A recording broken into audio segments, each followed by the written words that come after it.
Welcome to the show. কেমন আছেন বন্ধুরা? আশা করি ভালো আছেন। হ্যাঁ, ভালো তো থাকতেই হবে। তাণ্ডবের ফোরকাস্ট চলে এসছে।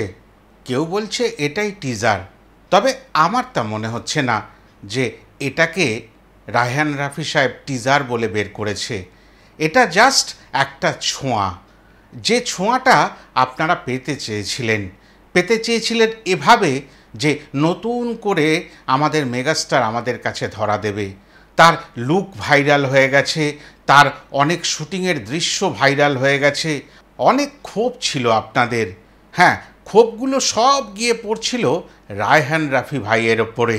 তবে এই মুহূর্তে শ্রীলঙ্কায় থাকা অবস্থায় রায়হান রাফি মানে পরিচালক কয়েকটি কথা বা বার্তা আপনাদের উদ্দেশ্যে ছুড়ে দিয়েছেন। সারা বাংলাদেশে এখন তাণ্ডব লীলা চলছে। একটা কথা পরিষ্কার করার যে উনি কিন্তু সবটা জানতেন যে আপনাদের এত ক্ষোভ, যে কেন দৃশ্যগুলো ভাইরাল হয়ে যাচ্ছে। এসব জানার পরেও একটি কথাও উনি কিন্তু উত্তর হিসাবে আপনাদের সামনে তুলে ধরেননি। এমনিতেই অনেক কন্টেন্ট ক্রিয়েটার কথায় কথায় জবাব চায় এমন কিছু মানুষের কাছ থেকে যারা সৃষ্টিশীলতায় একেবারে চূড়ান্ত পর্যায়ে পৌঁছে গেছেন। ধরুন আমি যদি এখন কোনোভাবে জবাব চাই মেগাস্টার শাকিব খানের থেকে, পরিচালক রায়হান রাফির থেকে, তাহলে কি আমায় মানায়? তাদের যে জ্ঞান, তাদের যে প্রজ্ঞা, তাদের যে অধ্যাবসায়, তাদের যে অভিজ্ঞতা রয়েছে সিনেমা প্রস্তুত করার ক্ষেত্রে, অভিনয় করার ক্ষেত্রে, সেটার বিন্দুমাত্র আমার মধ্যে নেই। তাহলে সেই বিষয়ে তার থেকে জবাবদিহি করার আমি বা আমার মতো কেউই সঠিক ব্যক্তি নন। তা সেই জায়গার থেকে দাঁড়িয়েই তিনি কয়েকটি কথা বলেছেন। আন্তর্জাতিক মানের সিনেমা ওই বাংলাদেশে বসেই শ্যুট করা সম্ভব তিনি প্রমাণ করতে চেয়েছিলেন। অসুবিধা একটাই যে অনেক কিছু সাধন নেই।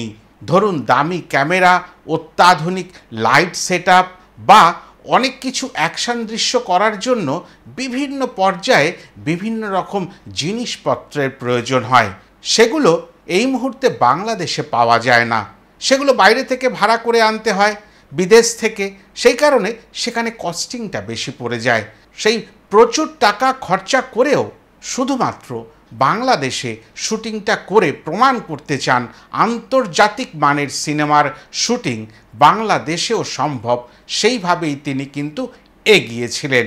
মার্চ মাসের শেষ থেকে তিনি দিন রাত শুটিং শুরু করেছিলেন এবং শুটিংয়ের মাঝে মাঝে খুব সামান্য সময়ের জন্য এলেও বিভিন্ন সময় যে নতুন সিনেমাগুলো সেই মুহূর্তে ঈদে মুক্তি পেয়েছিল তার পাশে এসে দাঁড়িয়েছেন পরিচালক নিজে, এবং একদিন হলেও মেগাস্টার তার নিজের সিনেমার স্পেশাল স্ক্রিনিংয়ে এসেছিলেন। এগুলো সবই আমরা জানি এবং তার পরিণাম, তারপরে যে ইতিহাস রচনা হয়েছিল সেগুলো আমরা সমস্তটা জানি। কিন্তু আমরা বড় কাদা ছোড়াছুড়ি করি। কেন দৃশ্য ভাইরাল হয়ে যাবে, লিক হচ্ছে কেন, এটার মধ্যে তো সব নাটকের ব্যক্তিত্বদের না হয়েছে, এই নায়িকাও চলবে না। আবার কোনো সময় কেউ বলছে দু একটা সিন দেখার পরে নায়িকা ফাটিয়ে দিচ্ছে, আবার কেউ বলছে কেন কেউ কোনো কথা বলছে না, সে মেগাস্টার শাকিব খান বা রায়হান রাফি সাহেব। তবে আমি বলি কি, ওই যে আমাদের যে বুদ্ধি, আমাদের যে চেতনা বড় কম, সেই কারণে আমাদের প্রশ্ন অনেক বেশি। সাধারণ মানুষ প্রশ্ন করতে পারে, তবে যারা কন্টেন্ট ক্রিয়েট করেন অথবা ইউটিউব ফেসবুকে এসে নানান ধরনের ভিডিও তৈরি করেন তাদের একটু সচেতন হওয়ার দরকার, তাদের চেতনাটা একটু উন্নততর হওয়া দরকার। অনেক আঁকা বাঁকা চড়াই উতরাই পথ দিয়ে অনেক বাধা অতিক্রম করে তবে মেগাস্টার শাকিব খান আজকে এই জায়গায় এসে পৌঁছেছেন।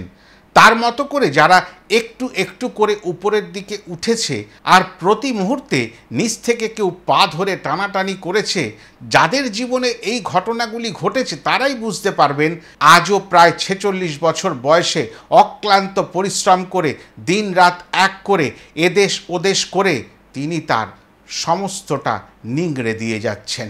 একটা ছোট্ট কথা বলি, ক্রিকেট খেলায় একটা ওভারে 6টা বল হয়। প্রিয়তমা থেকে যদি শুরু করেন 6খানি বল খেলে ফেলেছেন উনি। প্রথম বল প্রিয়তমা, সোজা 6 মাঠের বাইরে। দ্বিতীয় বল রাজকুমার, আবারও 6 মাঠের বাইরে। তৃতীয় বল তুফান, বড় 6, ওটা 12 ধরলেও অসুবিধা নেই, বল খুঁজে পাওয়া গেল না। তার পরের বল একটু কষ্ট করে হলেও বাউন্ডারির বাইরে পাঠিয়েছিলেন।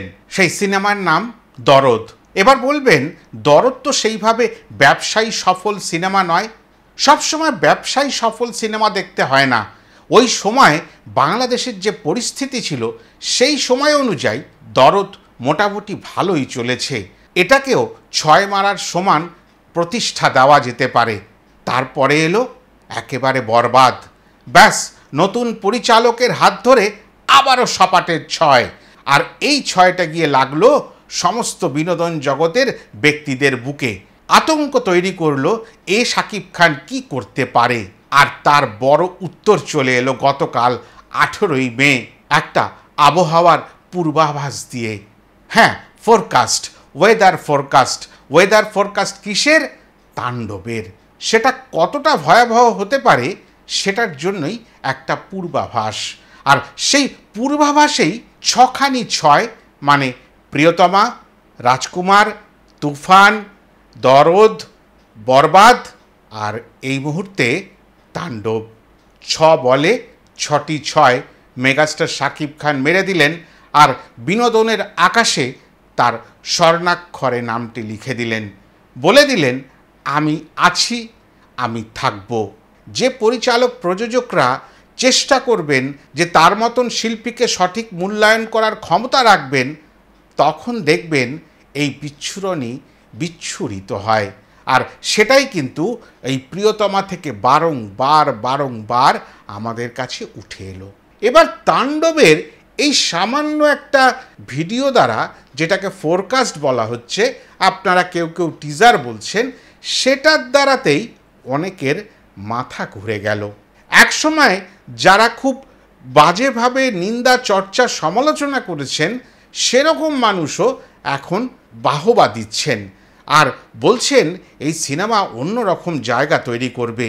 তাহলে ভেবেচিন্তে দেখুন। আর বলতে তো বাধ্য হবেন, কেননা ওই 6টা 6 তো রয়েছে, পাশাপাশি কি রয়েছে?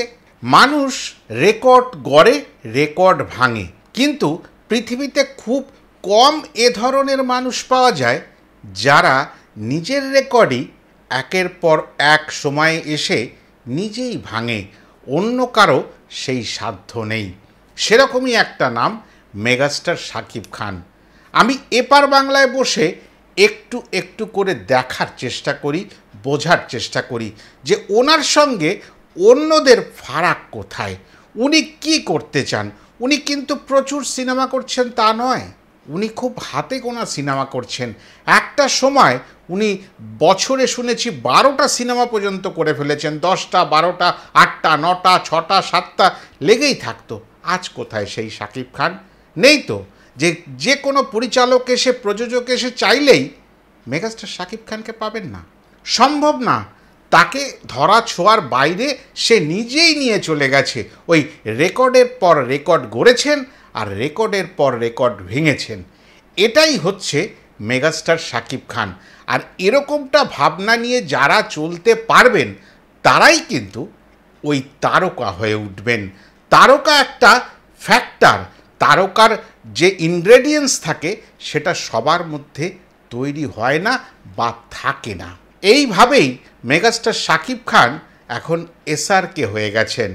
শাকিব রেকর্ড খান, উনি বাংলাদেশের এসআরকে।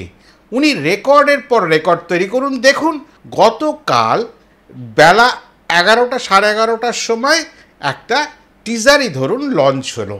একদিন অতিক্রান্ত হতে না হতে যত রেকর্ড পূর্ববর্তী ছিল সব ভেঙে চুরমার। 3টে ইউটিউব প্ল্যাটফর্মে বেরোলো, ফেসবুকেও প্ল্যাটফর্মে বেরোলো, প্রত্যেকটাতেই তোলপাড় অবস্থা। সামাজিক মাধ্যম একেবারে তালাচাবি পড়ে গেল। কি কারণে? কারণের নাম তাণ্ডবের ফোরকাস্ট। আর অনেকেই এই বিষয়টা প্রথমবার শুনলেন, যেমন আমি। ফোরকাস্ট আবার কি? ফোরকাস্ট তো ওয়েদারের হয়, আবার সিনেমার ফোরকাস্ট। এরকম নতুন নতুন বিষয় কিন্তু তিনি আগেও এনেছেন। মনে করে দেখুন, টিজার না টিজ, মনে আছে? নিশ্চয়ই আপনাদের মনে আছে।